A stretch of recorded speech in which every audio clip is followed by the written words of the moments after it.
This is Israel's 9/11. This is Israel's 9/11. Saturday, 6:30 a.m., the moment when Hamas's terrorists entered Israel. It was the first moment in decades that the much-hyped Israel intelligence and security apparatus was caught off guard. They had no prior intelligence warning of the invasion. There were inadequate available forces in the field to push back, and Hamas had a multi-pronged attack. The Israelis struck back with full force as expected, flattening large parts of Gaza Strip. More than 1,100 people have died on both sides so far. The senseless deaths have once again raised many questions.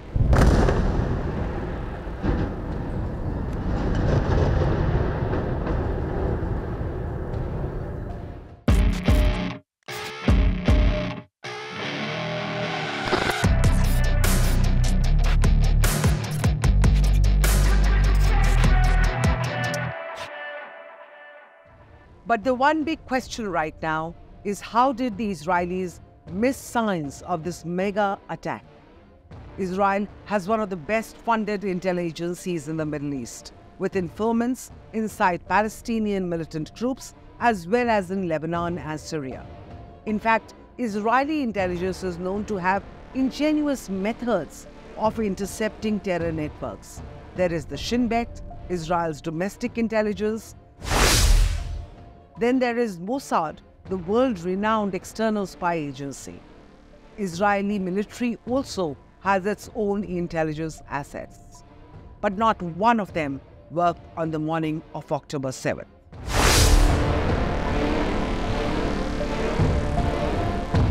It started with Hamas firing a huge barrage of rockets into southern Israel, with sirens heard as far away as Tel Aviv and Beersheba.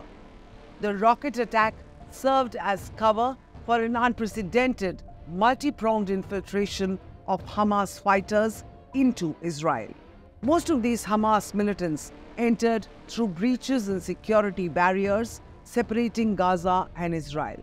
But there have been reports of Hamas men using air and sea routes also to enter Israel at various points.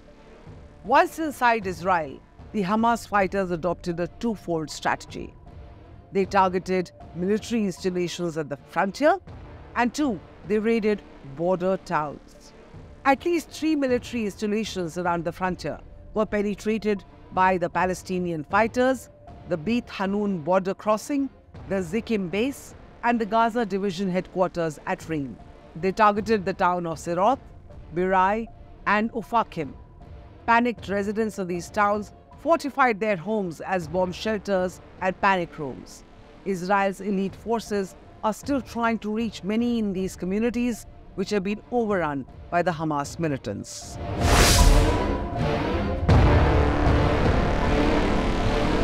There are not one or two, but 5 big security and intel failures on Israel's part as the Hamas attack unfolded.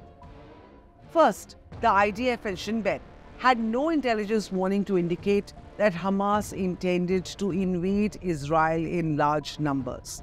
In fact, reports suggest that just a few days before, IDF Southern Command allowed the transfer of 3 battalions from Gaza to the West Bank, which had been facing security tensions lately.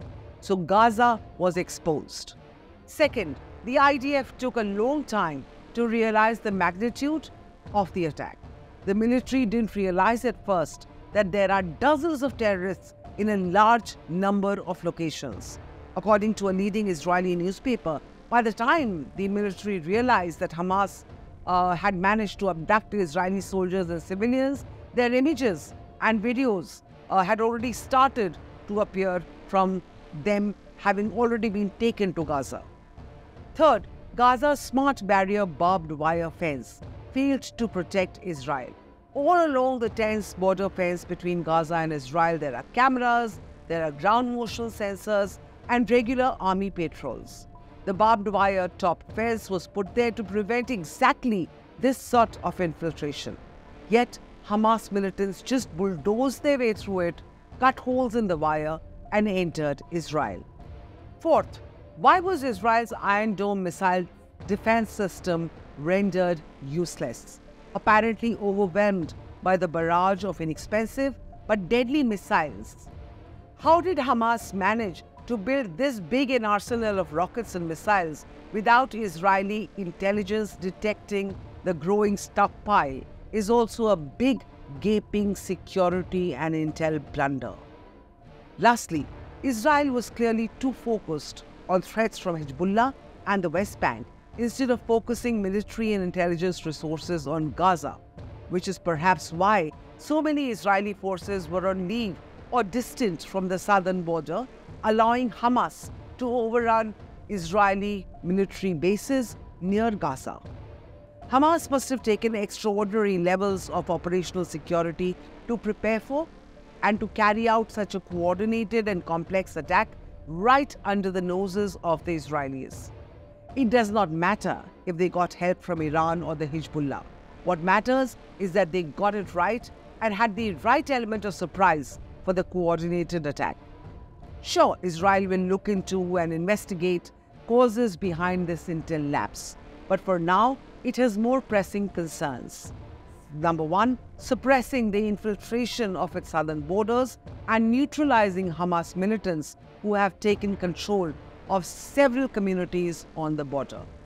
But perhaps the biggest worry of them all is this: how does Israel stop Hamas's call to arms and avoid this conflagration in Gaza to spread into the West Bank?